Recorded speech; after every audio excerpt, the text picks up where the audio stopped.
This is a LenTalk on artificial intelligence. And we live in a world where the driving technologies are what I call grainy, GRAIN, genetic engineering, robotics, artificial intelligence, information technology, nanotechnology, GRAIN. But they're all in some way kind of coming together, just kind of becoming one. And the one that they're being built around is this thing called AI, artificial intelligence.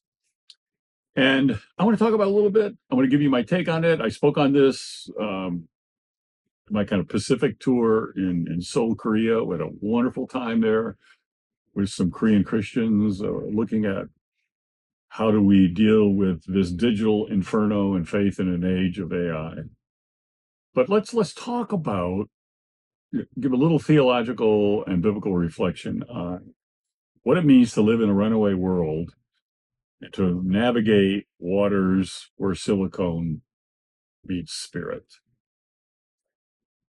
And let's begin at the beginning, where we realize that AI does find its source in human intelligence, which is a gift from God. But so God is in AI. I mean, because God gave us this gift of human intelligence, and we're creating AI. So Jesus will be Lord of the grain world. Put it another way, Jesus will be Lord of this world. But will this world be, this technology, this grainy world, be used for the good of humanity, or will it dehuman humanity? And that's the question of faith in an age of AI. Now, let's admit that AI is challenging already traditional notions of faith. It's already introducing a whole new religion. It's an AI religion. But it also presents opportunities, incredible opportunities, for the growth of faith and deeper exploration of what it means to be a follower of Jesus. So I believe AI has tremendous potential for good and tremendous potential for evil. The question is whether or not AI, in comparison to other technologies in history, is a difference of degree or a difference of kind in its capacity for good or evil. You say, what do you mean a difference in degree, a difference of kind? Well, a difference in kind means a fundamental shift in the nature of existence. A difference in degree is much more like where we are now, what's called generative AI, which is an evolution of our tools, a growing better capacity to solve problems and deal with certain situations and equations. So generative AI, for me, represents a difference in degree. General AI threatens to rewrite the very definition of our consciousness, intelligence, and perhaps even humanity itself. And that is a difference of kind. All technology so far has been a difference of degree. But, and where we are now with AI is still a difference of degree with generative AI. But when AI gets to the point of general AI, where it becomes self-conscious and self-learning and programs itself, then will AI be our salvation or our damnation? Will it be a tool for enlightenment or a path to obsolescence? The line between creation and creator blurs in this general AI. And we must ask, are we witnessing the birth of a new God or the death of the old ones? And that's the question and challenge of general AI. Now, the challenges of AI to traditional faith are strong and severe, but so too were the challenges of print. Think what print culture did. Digital technologies were a tremendous challenge to the church. AI's capabilities give rise to questions about the role of divine intervention, the potential for AI to replace human connection and community, and its impact on religious settings. AI's revolutionary impact on religious practice, rituals, and pilgrimages has not been fully appreciated. And I'm not going to have time to get to it in just this little reflection, this little LenTalk on AI. But let me say, I also think while the dangers are huge, the opportunities of AI for faith formation and exploration are enormous. In fact, AI is facilitating access to religious texts and resources like never before in history. AI is enhancing religious experiences, as for example, through virtual reality, personalized spiritual guidance. There is also AI-assisted meditation and mindfulness practices. So AI can be a tool for deeper prayer life. Or it can become its own path to enlightenment, its own function, not just form of prayer and meditation.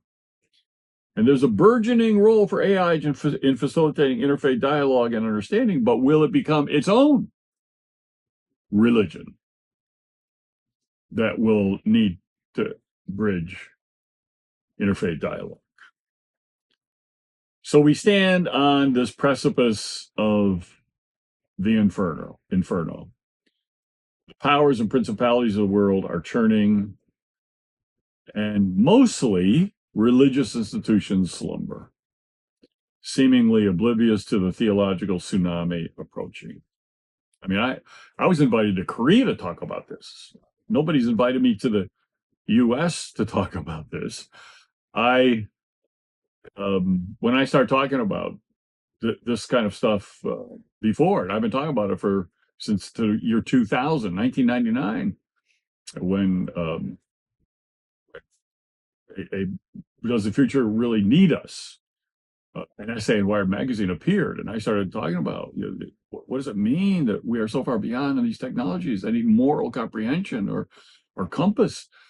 And Bill Joy called for a moratorium on research. I mean, when I started talking about this to the church, I started glazing over, and people started going, said, "We got to wake up, church. We got to wake up. We can't.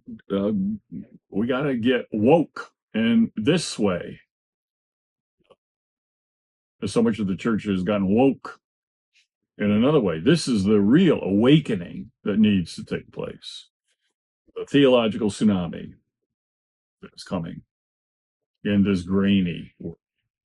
The time for complacency is past. We must urgently grapple with the profound implications of AI on faith, consciousness, the very nature of being human. The church is not sufficiently taking seriously the intersection of faith and AI. It has not applied ethical considerations of AI development through a faith-based lens. So it is my hope that this little time we have together will contribute to an increased role of faith communities in guiding ethical AI development, perhaps even seeing ethical considerations in AI development, a new spiritual practice, or why not even a new global ethic, or a global civil religion whose moral framework could trump wearing all the hats, the political hats, and the warring national religions without replacing faith religion. So it's my hope, too, that the church can come to a heightened alertness to the theological implications of what it means when general AI replicates and then surpasses human intelligence. The question that raises about the nature of consciousness and the meaning of the human. There are already, I said this earlier, already on the horizon, religious traditions built around the emergence of AI-centric belief systems. There's a transhuman philosophy. It's actually transhuman philosophies that follow in their wake. So we must look at this with integrity, with intensity, and with an identity as a Christ follower, as a Jesus human, as we do so. So this is my introduction to a series of LenTalks on AI. And I hope you will be with me and follow along with me. It's going to be some heavy lifting here. It's not going to be easy, but we've got to do it together. And I need you to be in conversation with me as we reflect what it means to be part of this digital inferno that we're in the midst of. Part one, faith in an age of AI.